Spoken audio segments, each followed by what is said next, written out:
evening, and on behalf of the Boston Northeastern Alumni Chapter, I'd like to welcome you all this evening and thank you for joining us in our veteran panel discussion.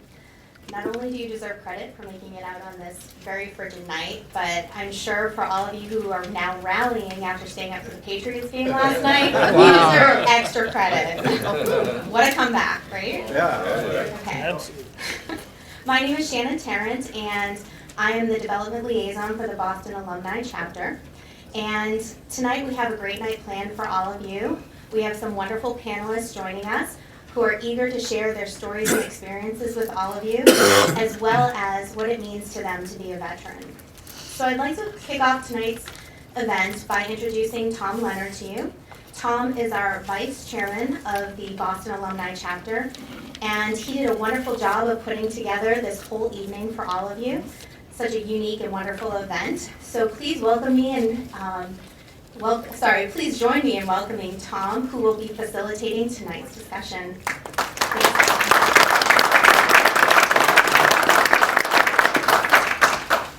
Thank you, Shannon.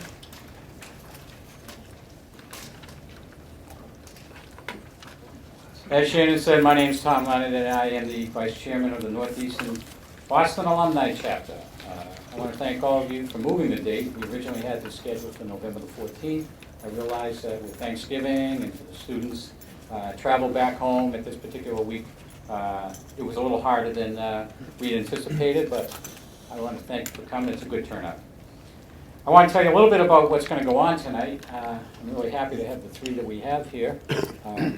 First of all, each speaker will speak for 15 minutes.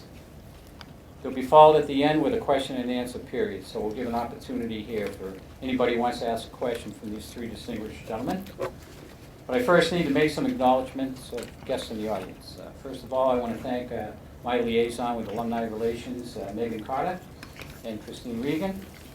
I also want to give a shout out to our filmographer there, Nick Paganella. Nick is a veteran, Korean veteran. He has gone across the state and has been a champion of functions all over Veterans Affairs, certain things he's done. Nick has donated his time to come here from Western Massachusetts, and Nick, thanks a lot, I appreciate it. Also want to mention that each one of you, when you came in, was given some Necco wafers. All right? How would I tie Necco wafers into this event? Well, one of our distinguished alumni, the CEO of Necco, located in Revere, the oldest candy company in America, Al Golodzinsky. Al, where are you? Necco has a significance.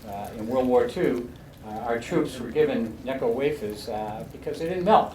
So we're still trying to get one up on M&M and Hershey's and those guys there. So Al will keep working a little bit harder. Anybody know what the purple one is? Does anybody know what the purple one is? Grape? No. Al asked me this question when I came in to help the company. Persimmon? Clove. Oh.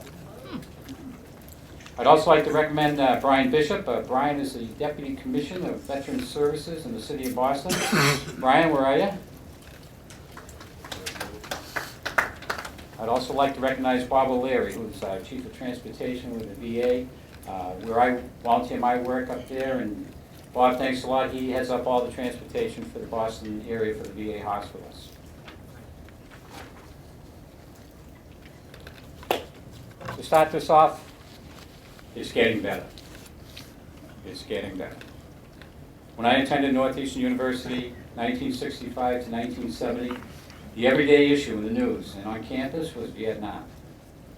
Whether you were for or against this war, it involved literally every student on this campus. Every day on the TV, we watched and saw what was going on in Southeast Asia. Today, in the last 10 years, we've been involved again.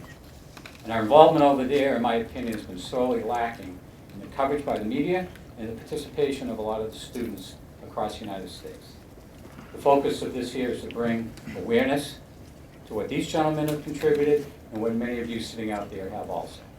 So I asked these guys if they please participate in speaking to our group here, but also to our media here. This will be filmed, and Nick, I think, said goes through 27 TV stations on Metro, out west. So hopefully we'll be able to get copies here, and Nick told me that there would be copies available of this if you care to order some. We have 3 combat-tested veterans here. 3 different wars? No, 4 different wars. I describe World War II as the popular war, the necessary war. Korea, the forgotten war. Vietnam, the controversial and unpopular war. In Iraq and Afghanistan, a fairly confusing war. At this time here, I'd like to introduce our first speaker. I met Mike O'Donnell 3 months ago through another great alumni vet, Dan O'Brien. And as you can see in your program, as you've read through here, he is a matriculating student here, and he plans to commence his activities in the spring. Mike lives in Quincy, and Mike, as I was interviewing with him, told me that he had actually spoken at the prestigious Pritzker Military Library in Chicago. If you don't know what it is, you should Google it, and it spans all kinds of authors and filmmakers or whatever. And when Mike told me that, I said, you must be pretty good. You must be all right. You know? One of the interesting things that Mike told me when we first got together was it was harder coming home than it was over there. Think about that. It was harder coming home than it was over there. Mike is now considering another deployment over there. And without further ado, please welcome Mike O'Connell. Hello, everybody. Hear me all right? Hello, thanks again. Thanks for coming. Like as Tom said, I am a student here graduating in the spring. If I go on another deployment, I'll have to put that back for another year or so. Just me as part of Northeastern as well as Boston. There's some other vets here from the Northeastern Veterans Group. Dan was also a part of that. He's graduated now. We tried to, actually a few years ago, we came up with an idea of talking to undergraduate students. There's a wide variety of veterans at this university from all 4 branches in the Coast Guard, active, reserve, National Guard, etc. There's females, there's people that haven't deployed yet, and we tried to reach out, I guess, and talk to undergraduate students. I've talked to a lot of students, undergrad and graduate, as far from nursing to international affairs, everything in between. One of the big things is trying to reach that gap between veterans and students. I mean, a lot of us are a little bit older. You know, we have deployments. I only have 1 as of right now, but there's other vets with consecutive deployments, Iraq and Afghanistan. So we try to bridge that gap. I understand, you know, some of that it doesn't really correlate here, as in so much as it's just kind of an experience that we can talk about. So, like Tom said, I was born and raised in Quincy, Mass. Graduated high school in 2003, and actually didn't know what I wanted to do after high school. So my father was a captain in the Air Force, and he said, "Go in the Air Force, you'll love it." So I didn't know anybody else at the time, so that's what I did. And it wasn't that I disliked it. It's just it wasn't really. It didn't correlate to what I wanted to do in life, and it took a long time to realize that. So after 18 months of a job in the Air Force, I transferred over. No break in service. One day I woke up, I was in the Air Force. When I went to bed that night, I was in the Army. So I picked the complete opposite job, and I went infantry. And it's funny, I was expecting one of my old, I was on campus in September, and I ran into one of my old drill sergeants. And I mean, it's still that fact, you know, you run up to him, try to shake his hand, and you're still a little bit nervous because he's a drill sergeant. But I was hoping he would be here. But so I was going infantry, went through a bunch of training all over, you know, Fort Knox, then down to Fort Benning, and went to a brand new unit out in Fort Lewis, Washington State, infantry unit. We didn't even have weapons when we got there, so we were playing in the woods with sticks and, you know, pretend. So anyway, deployed in 2007 to Iraq, as part of the search. without getting into too far in depth of the politics and the things that happened over there, I don't want to say we were ill prepared, but as far as cultural training, I mean, and this is in 2007, we should have had a handle on this, but we didn't have too much. I didn't know the difference between a Sunni and a Shia or the different areas. We were just kind of used as, I guess, just to saturate the environment there, and that's what the surge was for. They don't need to know that much, just get them over there. So when we were, originally when we went in, we were in the countryside, in Taji, Iraq, northwest of Baghdad, where it was all farmland. It was a lot of Sunni, right in the Sunni triangle, and a lot of farmers, and a lot of, miles and miles of open land, open road, etc. So when we first got in there, we immediately started taking, we hit IEDs a lot. As far as our brigade went, we were averaging about 4 to 6 IEDs a day. By the time we left there was one every 2 weeks. So we had it was a steep learning curve. I feel like, we learned a lot as far as the countryside goes. And then we immediately transferred to, once again, the complete opposite spectrum, direct in the city of Bakuba, which was about 150,000 people just packed in. And that was predominantly Shia. So we're dealing with a totally different, population, Muslim population. And what had worked with the Sunnis in the countryside didn't necessarily work to the Shia in that city, Bakuba. So we were a complete opposite end of the spectrum once again in being involved in the city. Going from country to city there is a learning curve. Number one, I mean, when we were in the countryside, we saw women dressed head to toe in all black burqa. Couldn't talk to them, never dealt with them, nothing. Just leave them alone, don't look at them, don't do anything with them. When we got to the city, there's young girls walking around with skirts and, maybe a little bit of cleavage or something, I'll just say. So when you're in Iraq for that long, you end up, you pay attention a little bit more. You're kind of, there's distractions, to say the least. So dealing with a lot of this was, it was our squad leaders, our people in charge immediately said this might be somewhat of a problem.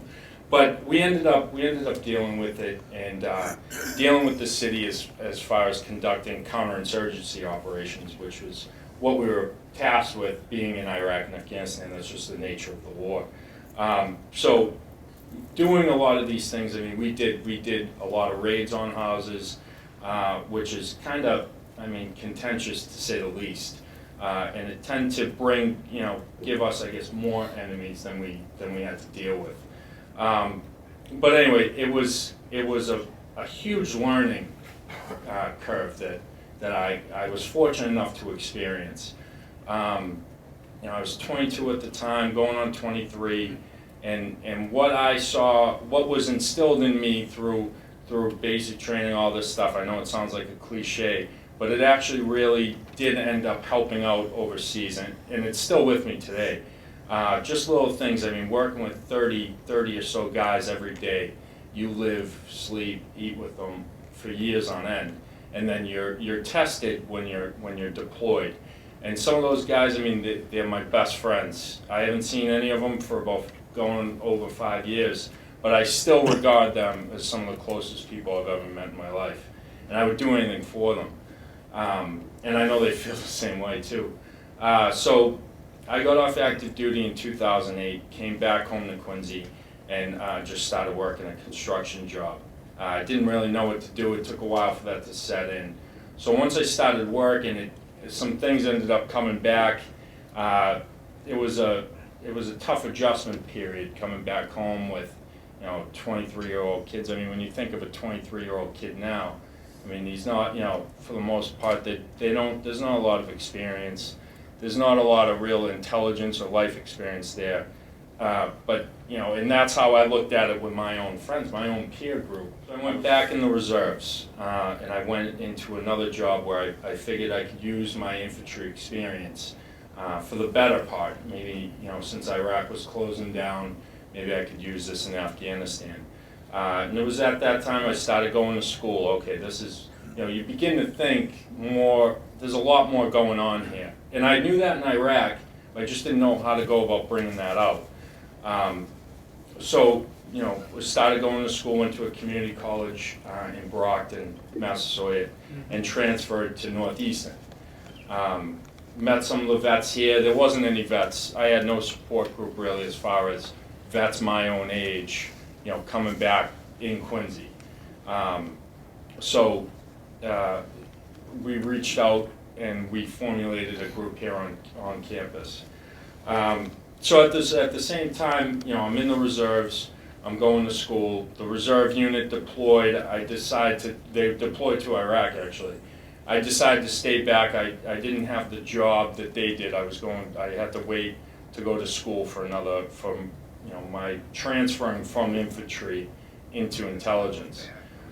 So I wasn't going to go as an infantry guy. There'd be no real use for me. So I stayed back. They ended up coming back from Iraq, and I noticed that even them, as far as a unit returning, there really wasn't anything set up for them coming back. I mean, it's just, go to the VA, get checked out. But a lot of the problems that they just have, and it's, I don't want to say it's issues. I mean, Iraq and Afghanistan is totally different than Vietnam and World War II. And, they paved the way for us so that we can come to the VA and talk about a lot of things. But the support was just different. It was told, if you have a problem, go out, seek it out, talk to somebody, get some help. And a lot of the people that did that ended up being kicked out of the military and losing their careers over this. So I ended up trying to kind of take a lot of these younger people coming back and being able to, just say, like it's a, say talk to somebody, but don't go running to doctors and all this stuff. They get you hooked up on whatever it is, sleeping pills, drugs, whatever it is.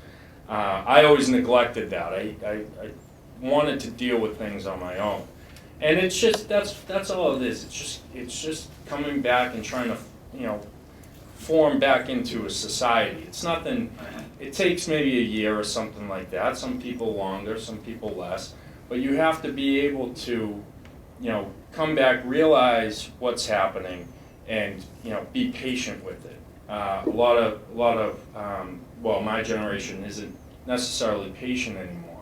They don't really, they think that the walls are collapsing on them, and they need somebody to tell them that's not the case. This is a long-term thing. You're going to have to deal with this. Anyway, so having to deal with that as well as talk to the students at Northeastern, more and more things have been coming out through the VA. I mean, I don't exactly know the statistics right now, but I believe there's been a military suicide every day for the past, I think, year and a half. I mean, I was saying this stuff a year ago or 6 months ago, so it must be about 18 months now. And it's a natural disaster, really, is what it is. And that matched with unemployment rates. I mean, the government can only do so much. We get an outstanding deal with the post 9/11 GI Bill. We don't have to work. We can go to school, and we can still earn enough money to live. That being said, everything is handled for us. In the military, it's just kind of, if something's bothering you, suck it up and drive on. If something's bothering you here, there's not really a resource to go out and get that help. The VA is great, but they're backlogged as well. And there's people that me and my friend Dan were talking about this earlier. They were taking people, truck drivers. They wanted truck drivers in Iraq for the longest time. So re-enlistment bonuses were $60,000, $100,000, and that's great. But when it's all done, so Iraq is over with. Afghanistan is, they just passed that, but they're going to reduce the troop amount there. So all these veterans coming back to an economy that's already kind of collapsed and not growing makes it difficult for these people. I mean, if they had jobs, if they had something to, put their time and effort into, there might be a little bit of a change. But without that, the only thing that's really offered is school. And a lot of these people coming into school now, I mean, you're 23, 24, but you're going to school with 19, 20-year-olds. There is a big difference there, especially when you come back and you're dealing with maybe a little bit of that adjustment period. I don't want to say PTSD because it's kind of one of those buzzwords now, and it brings a lot of attention. So whether it is PTSD or it is that adjustment period, there's a lot, there's room for movement there, where a lot of kids don't really necessarily understand it. And if they do, they don't give you the time to explain yourself and work on things, So I feel like a lot of kids nowadays need to, or veterans coming back, need to have something to put their time and effort into. Since the military isn't really, providing those experiences anymore, it's almost time, and we've talked about this in the group, where veterans take things into their own hands and start speaking and start talking about things, coming up with small businesses and ideas and et cetera. A lot of these people would benefit greatly from this. Like I said, so the Afghanistan war is now supposed to be going on till 2024, and a lot of these people can use their experiences through the government to bring out a better opportunity for people coming back. With that being said, I don't want to ever come off as complaining, because these gentlemen here paved the way for Iraq and Afghanistan veterans. We have it so much easier because of what they did in World War II, Korea, as well as Vietnam. When we come back, we're not, we're looked at as a veteran. I mean, for the most part, we are treated well. And I'd like to thank them for that, and thank you for coming out as well.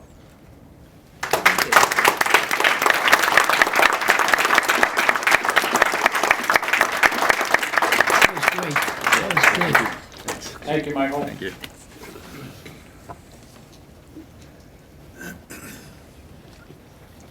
Next speaker is Frank Carr. I'd like to say a couple words if I could. Frank and I have known each other 30 years. Frank and I have been involved in the food industry. We're both retired from it. Frank and I have started 2 businesses. We've traveled in Europe and Alaska, Frank. Obviously Alaska. Frank's an outdoorsman. We've even trapped muskrat together. Anybody want to join us for the next trip? Yes. Together over many years ago, Frank revisited Vietnam and found it to be enlightening, and I respected his going back there. Frank and I also visited the Vietnam Wall in Washington, D.C. a number of years ago. First time for both of us. It was a very emotional and a hard time for a great Vietnam vet. I attended Frank's Marine reunion in Paris Island a few years ago, and I saw in real time what our veterans from this war are going through. Please welcome Frank Carr. Before I get started with my experience, I'd just like to take a moment and talk about the relationship that I've had with Tom Leonard over the years. And when he was a teenager and I was a teenager, we were in the opposite end of the spectrum in regard to Vietnam. Over the years, we've had many discussions. We respect each other's opinions on it. Tom, as I said, we've had our differences, but we respect each other's opinions. And what I know of Tom is he's a very generous person. He always gives more than he takes with anything that he's involved with. He donates 3 days of his time every week to bring veterans to their appointments. And I'm very thankful for that, and on behalf of all the veterans that you've gotten to know and take care of, thank you. And additionally, this is not going to come out of my 15 minutes recognizing you. Tom, today is Tom's birthday, and I want to wish him a happy birthday.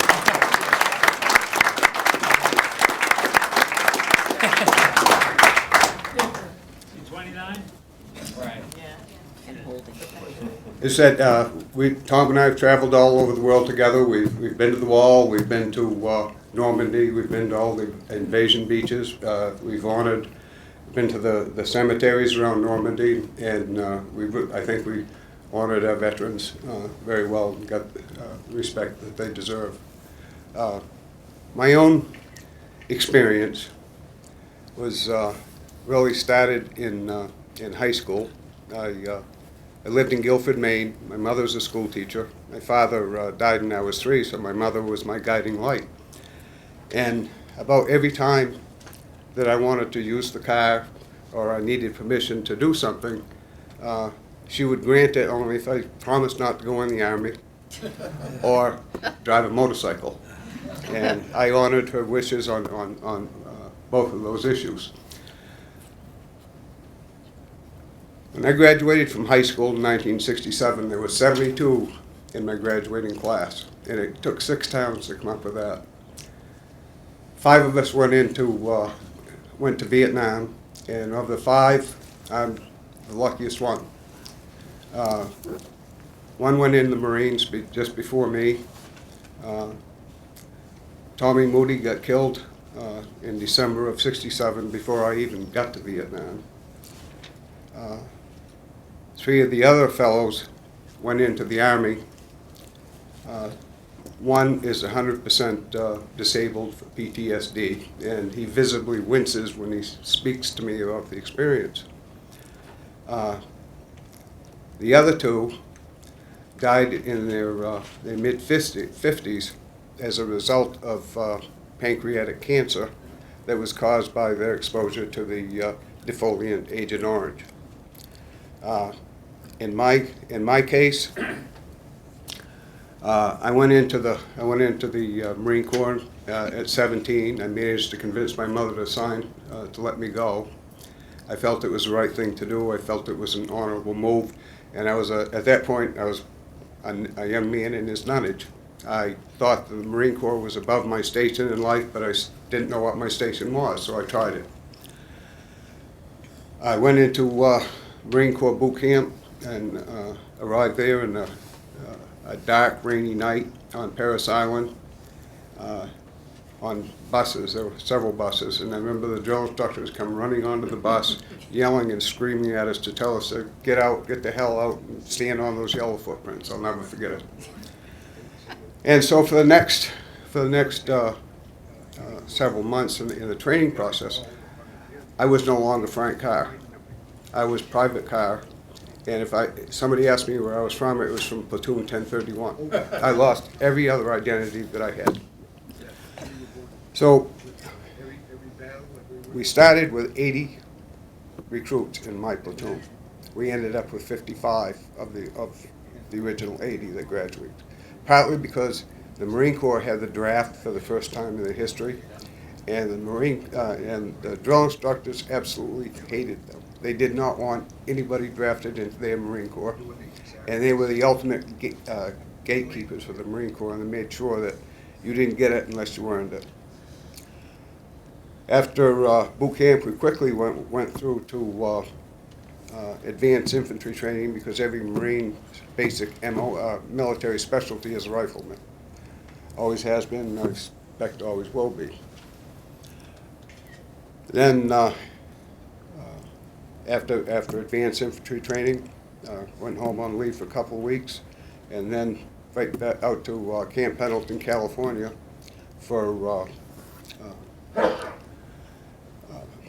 tank school.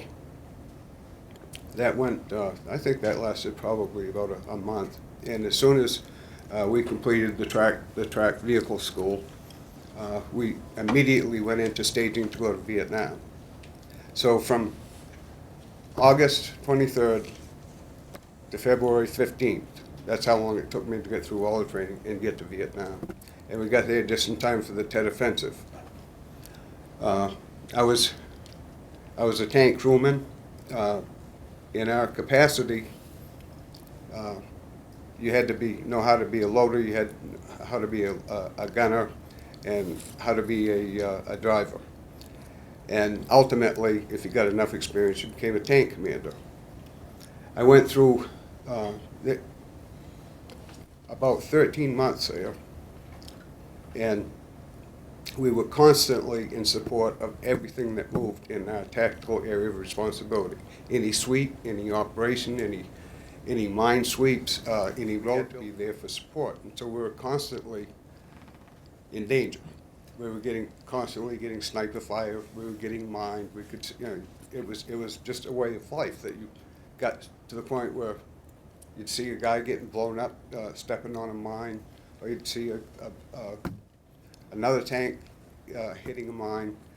You'd see guys fall in front of you, and it became mind-numbing because it went over and over and over and over again. And over the course of time, I noticed that we were going, with every battle that we went into, we won. And then we'd leave. And the Viet Cong and the North Vietnamese Army would move right back in again. And about 3 months later, we'd be back in the same area, doing exactly the same thing. And I believe it was Robert McNamara was our Secretary of Defense, and he believed in a war of attrition, that if we killed enough of them, ultimately we would prevail.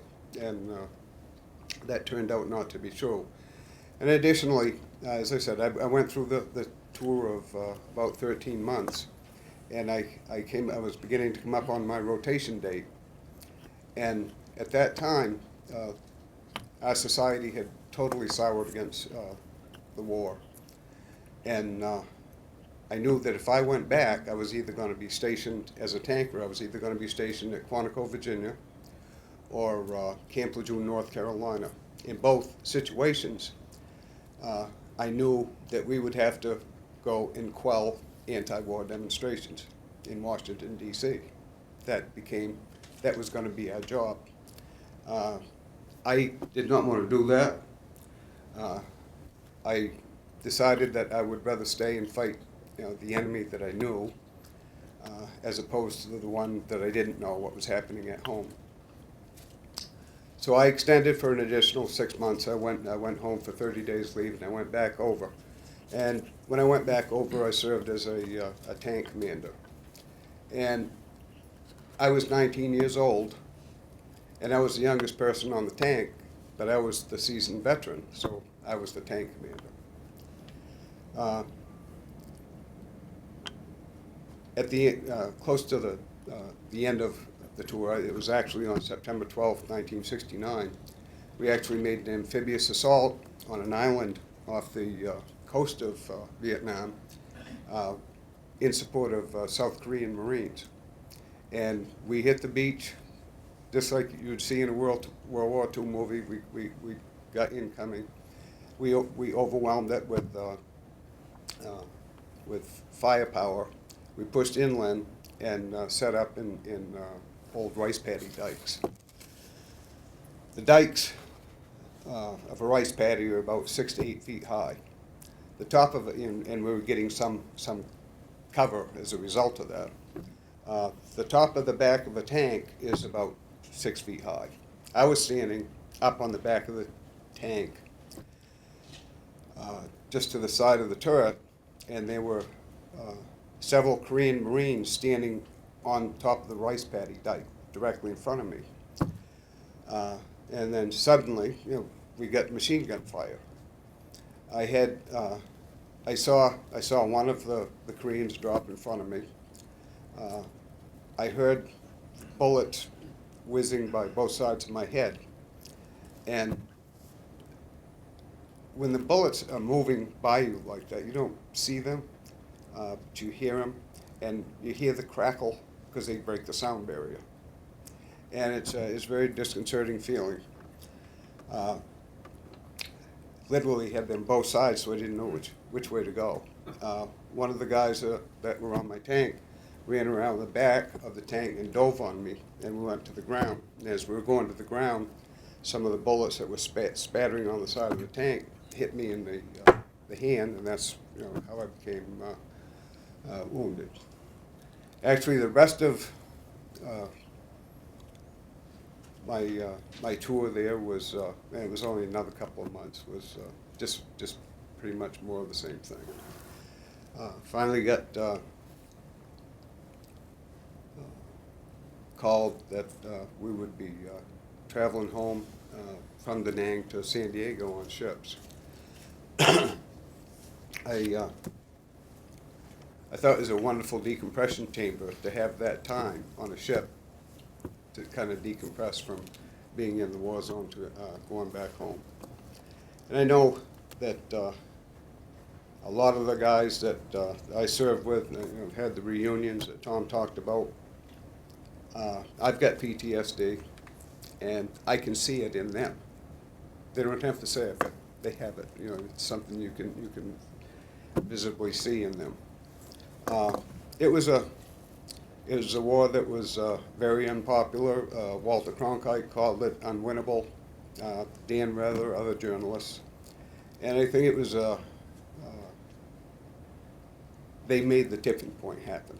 They felt that we lost the Tet Offensive, and we couldn't win the war. This is a magazine, a publication that I get every couple of months. It's the Vietnam Marine Corps Vietnam Tankers Association, and in it, I just like to read you a little bit of history. This is about General Vo Nguyen Giap. He was the mastermind of all the operations against the French when it was French Indochina. He launched the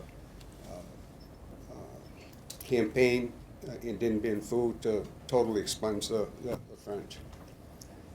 It says here, a reminder in history. General Giap was a brilliant, highly respected leader of North Vietnam military. The following quote is from his memoirs currently found in the Vietnam War Memorial in Hanoi. What we still don't understand is why you Americans stopped the bombing of Hanoi. You had us on the ropes.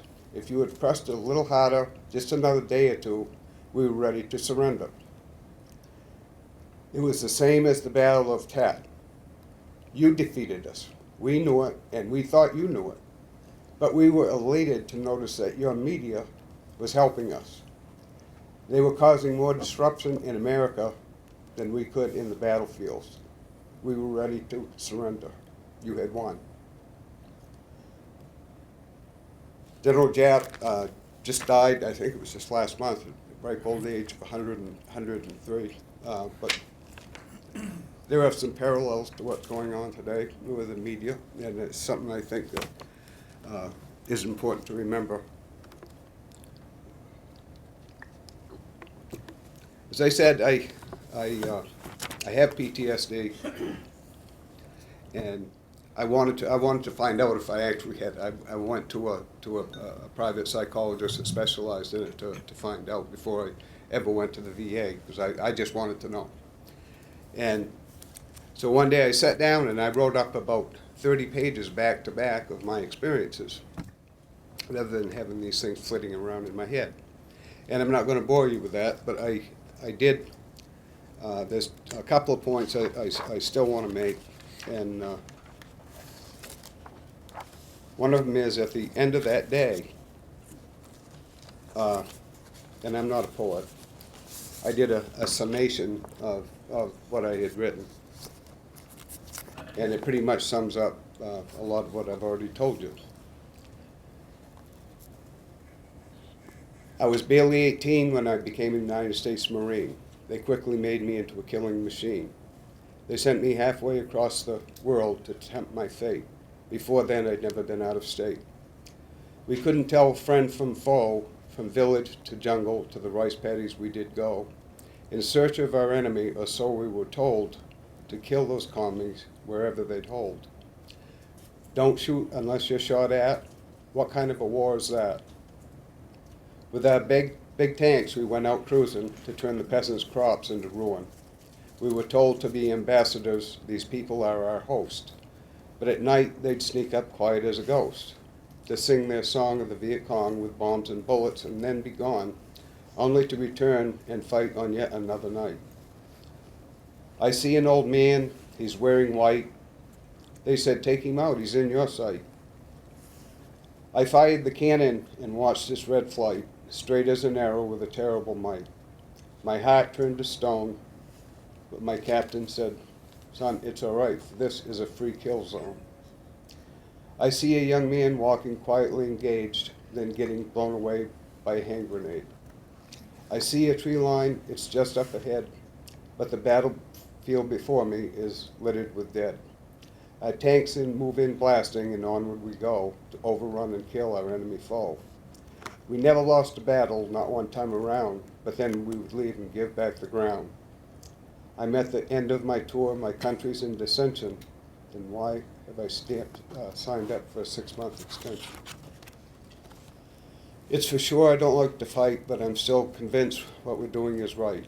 One thing I cannot quite figure is how the memories do so linger from the past so far away, from a war misbegotten.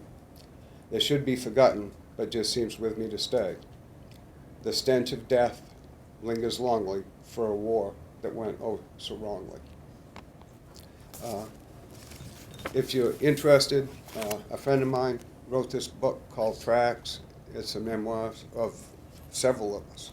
And he actually put my poem on the inside cover, which was an honor. I asked him to do it anonymously, but he didn't. And finally, this is a picture of me and the Viet Cong. This was taken in 2002. I went back with my family, and I went back to all of my old haunts.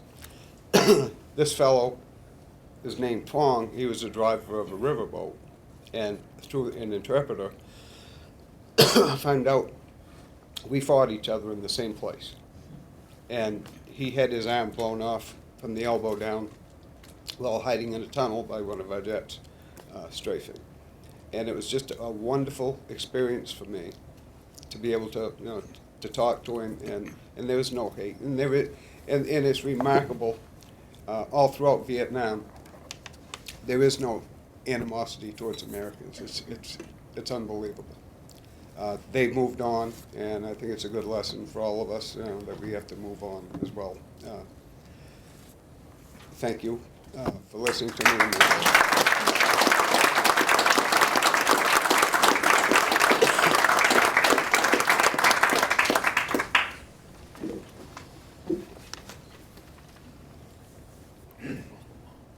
Dated September 11th, 1969.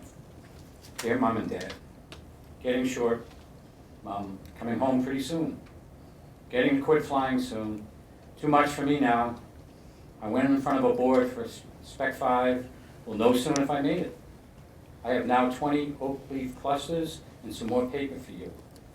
I have flown 1,500 hours now, and in those hours, I can tell you a lifetime story. I've been put in for a medal, again, but this time I have seen far beyond of what you will ever see. That is why I'm going to quit flying. I dream of Valerie's hand, touching mine, telling me to come home. But I wake up, and some sergeant telling me I have to fly today.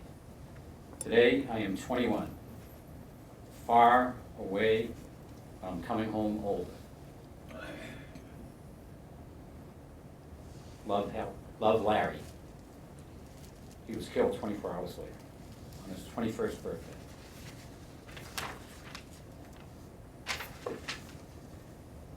Thank you, Frank. From the campus of Northeastern University, welcome home. Thank you. That's good.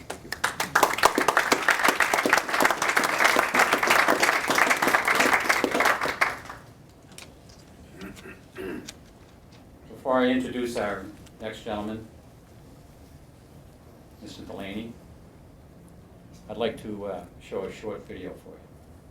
By the way, James is involved with this video, and you may not see him yet.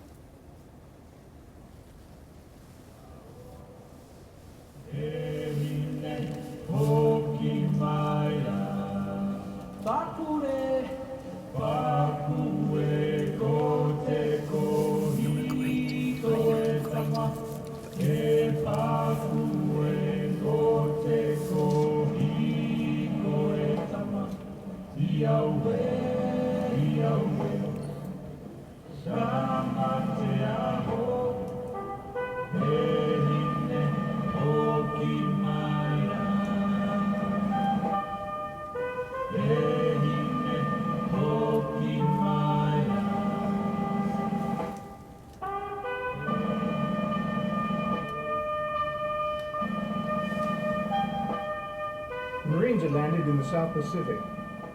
They'd come back for those left behind.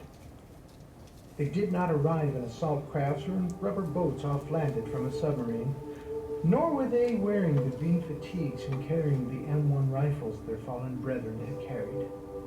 This time the Marines landed, not in the stealth of night, but in broad daylight.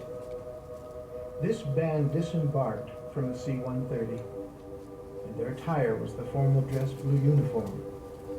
They carried coffins instead of guns. On this December day of 1999, the Marines had come to claim the bodies of the 19 men who had been killed in action on 17-18 August 1942. The Marines asked the island people to bury their dead when the action ended, and they were never recovered. These Marines were part of the few, proud, but not forgotten.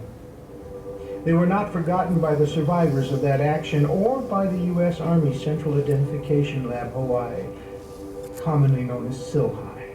Not forgotten by the Batari people.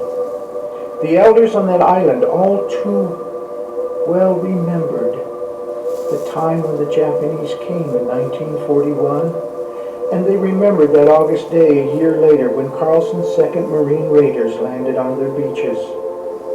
There had been no U.S. Marines on the Tari, not for almost 60 years. In 1942, this small island was named Macon Atoll, a part of what was then called the Gilbert Islands. During that time of World War II, this island was the site of a short but fierce battle. Carlson's Marine Raiders were forced back by the Japanese. 19 of their men had been killed, including Sergeant Clyde Thomason, the first enlisted Marine recipient of the Medal of Honor. In their hasty retreat, the Marines could not take their dead with them, so they asked the Batari people, "Please, bury our dead so the Japanese cannot find them." Years went by after the war, and SILHI was finally contacted and were told that there was a Batari man on the island who, as a teenager, during that action had helped bury the dead. He knew where they were. SILHI went out and found the graves. They found that these men had been buried with great reverence and respect by the Batari people. And even more phenomenal, the remains were found intact. Their steel helmets were still on their heads, dog tags around their necks, and their M1 rifles were placed in their arms. These men had been given a warrior's burial. SILHI contacted the Marine Corps and told them of their find and asked what action would they like SILHI to take. That's when the Marine Corps sent out that C-130 and their honor guard.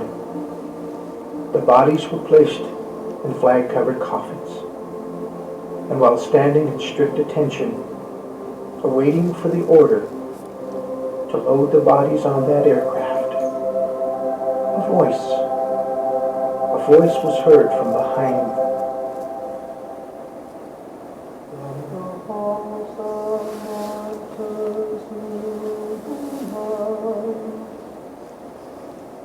It was the little Batari man. He spoke no English. But when the Marines had landed in 42, they had taught him their song. He knew what the song meant to them. And he was paying his last respects to those men who had tried to free his island from the Japanese in the time of that terrible war. Yahweh, Yahweh, Kamateaho, Ehine Okimaya, Ehine Okimaya, Papa,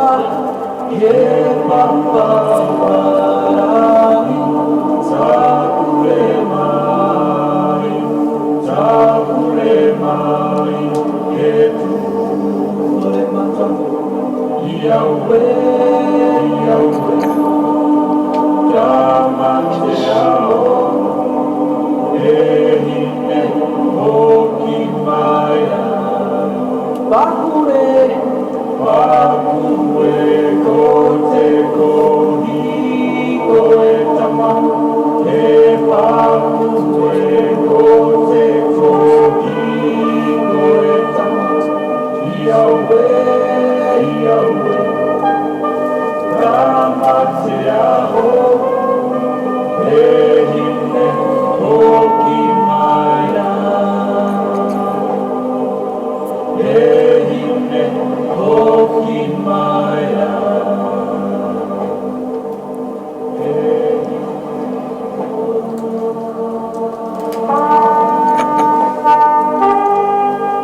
Thank you, John.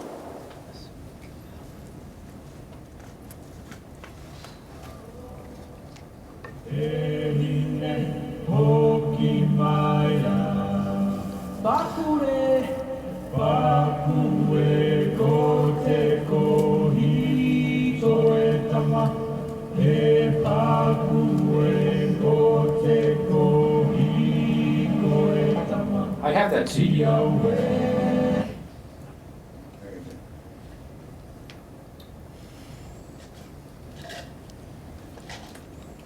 James Laney. First time I met Jim was up at the VA hospital in JP 3 years ago. I never met him before. Walks in the office, looks at me, says, "Who are you? Where are you? Tell me all about you." I didn't know what to say. He then threw me a $5 lottery ticket, and before I could answer, I scratched it, won $50, and called him my daddy.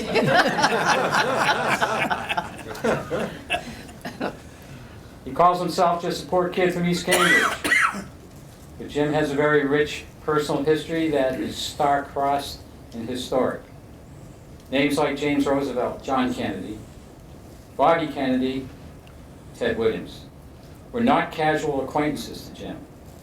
With 2 wars and numerous battles, his Irishness is maintained in reflections of his incredible past. Interviewed by the Library of Congress recently, Jim is a great piece of Boston history with his wife, Helen. They now reside in Needham, Mass. Please welcome James Laney.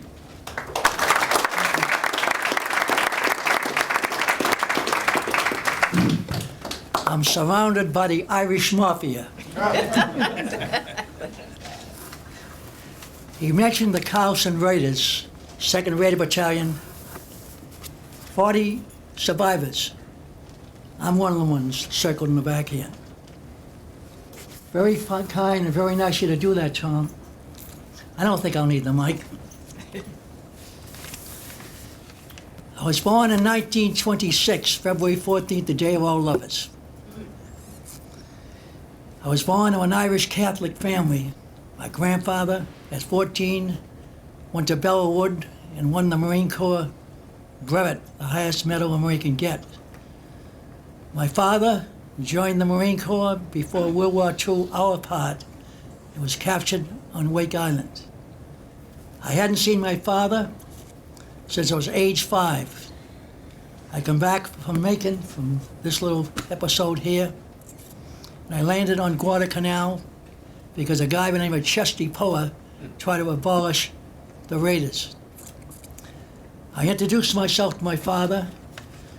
I hadn't seen him since age 5. My father was in charge of supplies. And that day, Guadalcanal was surrounded. There was a blockade. And a young Irish kid from Brookline crashed the brocade and came in looking for ammunition and clothes so he could go back and finish the war. His name was John Fitzgerald Kennedy. We became lifelong friends from that point on, and later on I went to the White House with him. But we'll just do the war at this time, and I'm supposed to do Korea. On landing in Guadalcanal, I had a buddy that was on the telephone, and he was in charge of talking to A.A. Vandergrift, who was a general. And General Vandergrift had a nemesis. His name was Chesty Puller. They didn't get along. So I went down to see my buddy. He says, "Could you excuse me? I have to go to the men's room." And off he went. And I said, "What do I do?" He says, "Well, just answer the phone." "Yes, sir." The phone rang. "General." "Yes, sir." "No, sir." He berated me for half an hour because he knew I wasn't his man. So finally he said, "Do you know who I am?" He says, "Yes. You're Lieutenant General A.A. Vandergrift, Jr." I said, "Do you know who I am?" He says, "No," and I walked out.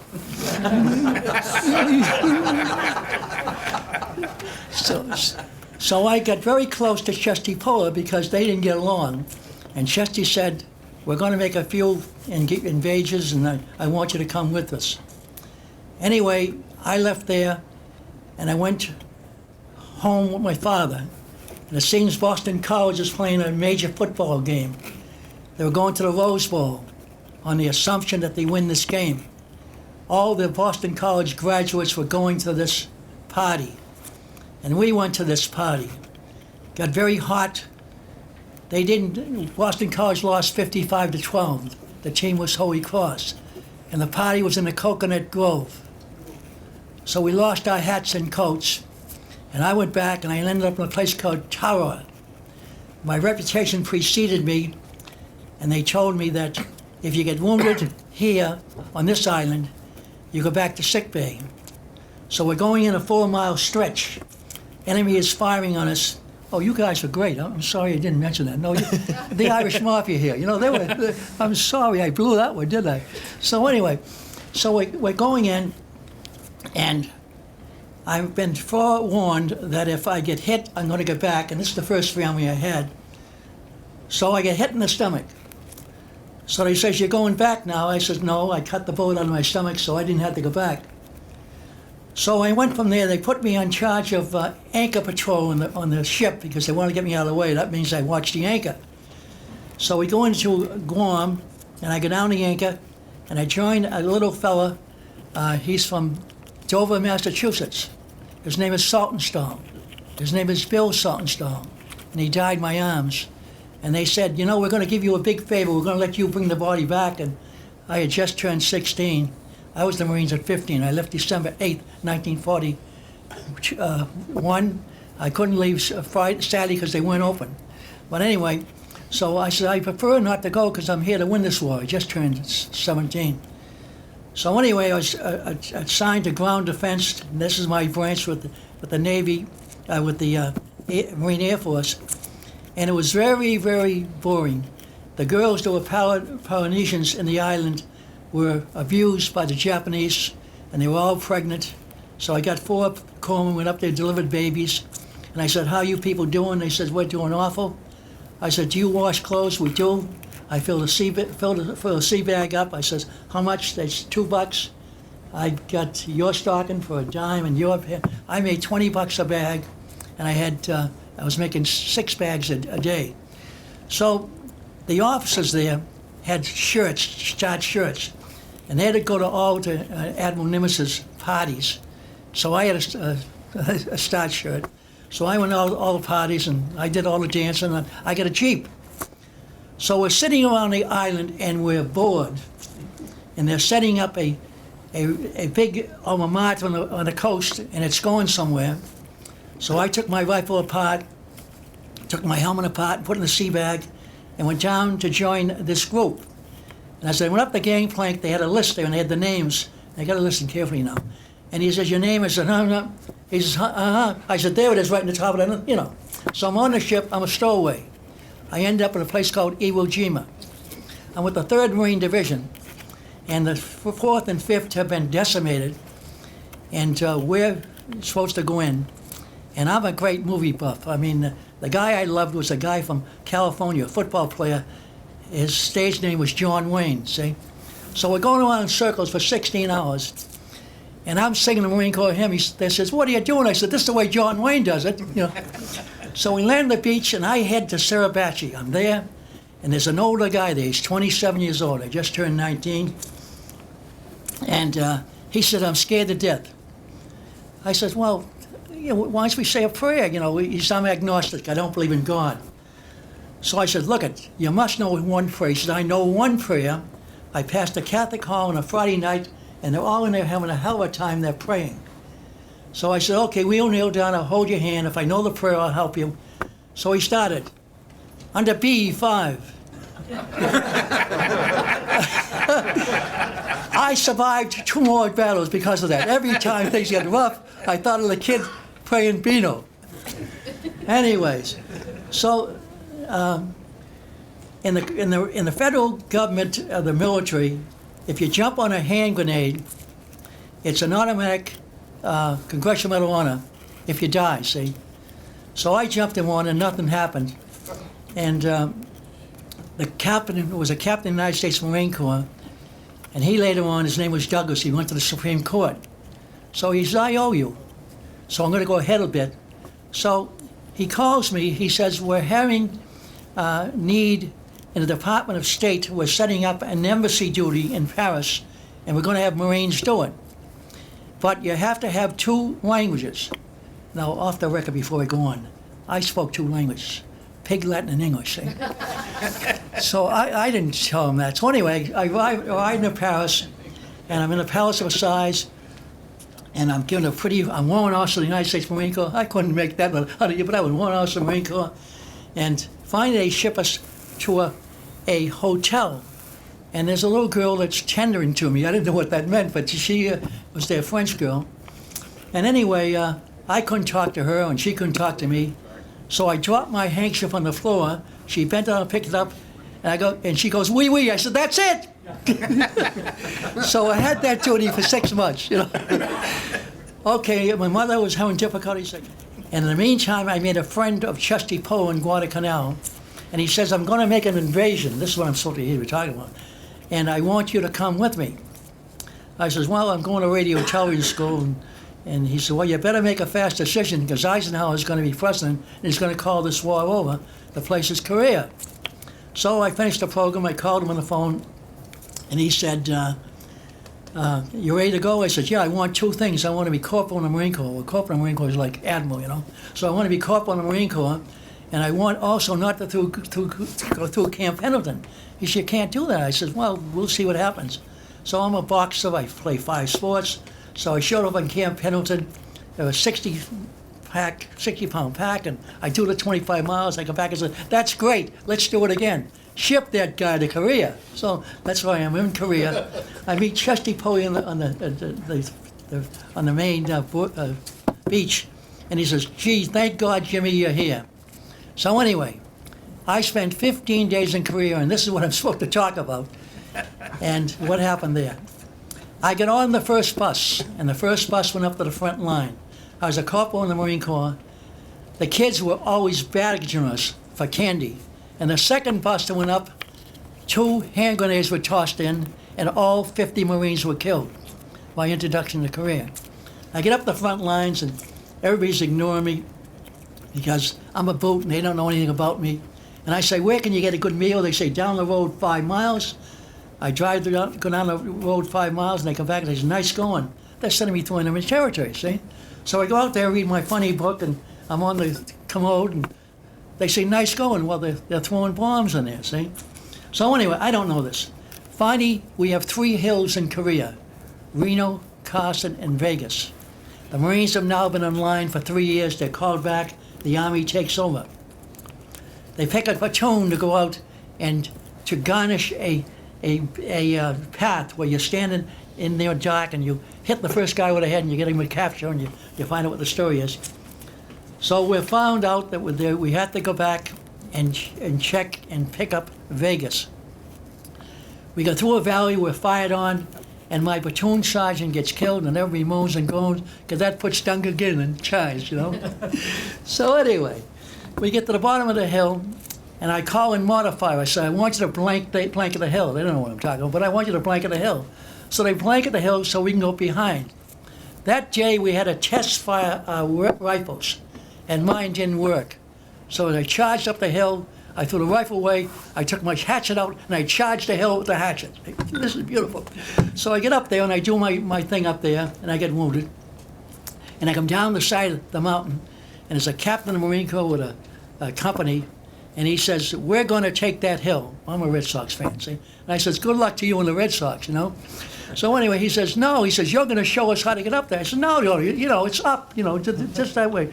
You don't need me. So they put me in a stretcher. And we're going back to the enemy territory, and they're throwing stuff in it, and they throw me off the stretcher. And I said, whoa, give me a 45. You know, you leave me here, you know, and I'll take care of myself. So they come back. So finally, they take the 45 away from me. Two of the guys have hand grenades. They pull the pins, and there I am. I said, whoa. So I pull the hand grenades, I hold them, we get back to the main line of resistance, and the Colonel of the United States Marine Corps, he says, I've been in the Marine Corps for 20 years, and I never saw a Marine leading a charge, throwing a rifle away, and charging it with a hatchet. I said, I was just trying to inspire the men, they say, you know. Anyway, so I'm put on a hospital ship. I mentioned, I speak fluently 2 languages. You know what they are, Pig Latin and English.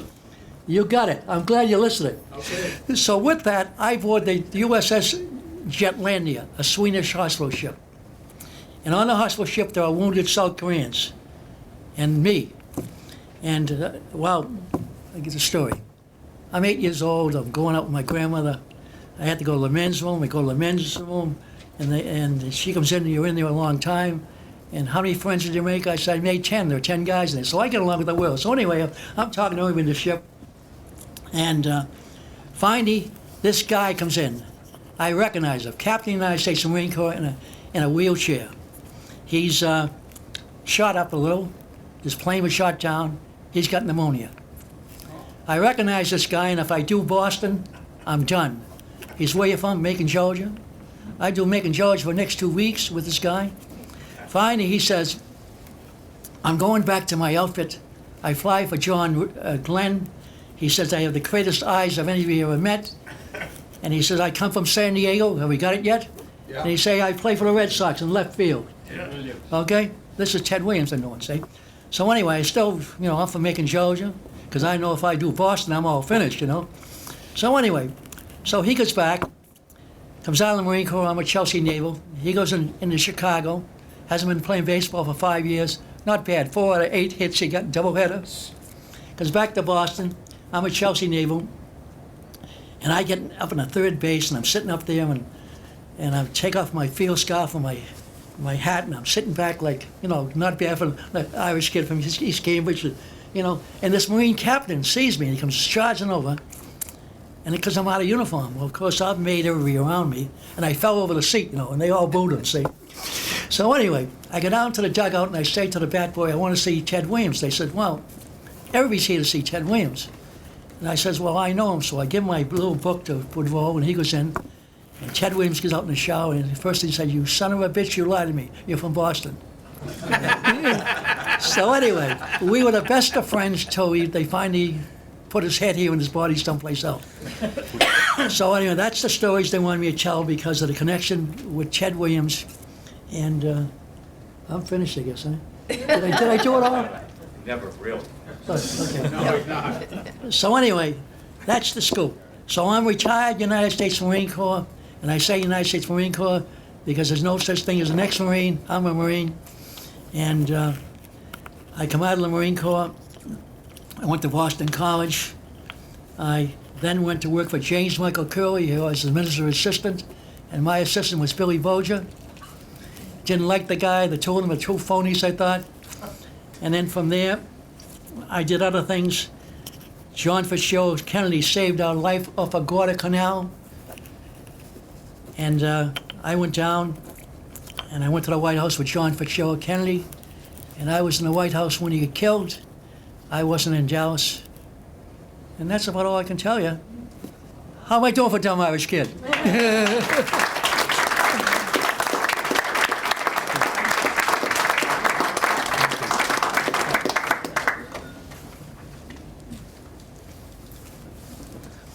September 29th, 1942. Dear Miss Luce, I came home yesterday and Dad gave me your letter with the gold coin. The coin is now fastened to my identification tag and will be there, I hope for the duration. I couldn't have been more pleased. Good luck is a commodity in rather large demand these days, and I feel you have given me a particularly potent bit of it. The fact that it once belonged to your mother, and then to you, and you were good enough and thought enough to pass it along to me, has made me especially happy to have it. Just before coming home, I was considering getting a St. Christopher medal to wear. Now, however, for me, the St. Christophers are out. I'll string along with my St. Clair. Sincerely, your buddy, Jack Kennedy. If I can say one more thing, I know, one thing goes into hours, I'm sorry, but anyway, I'm one of you. I went to Northeastern, I got a master's degree, and because of going to you, they sent me to the General Service Administration to work.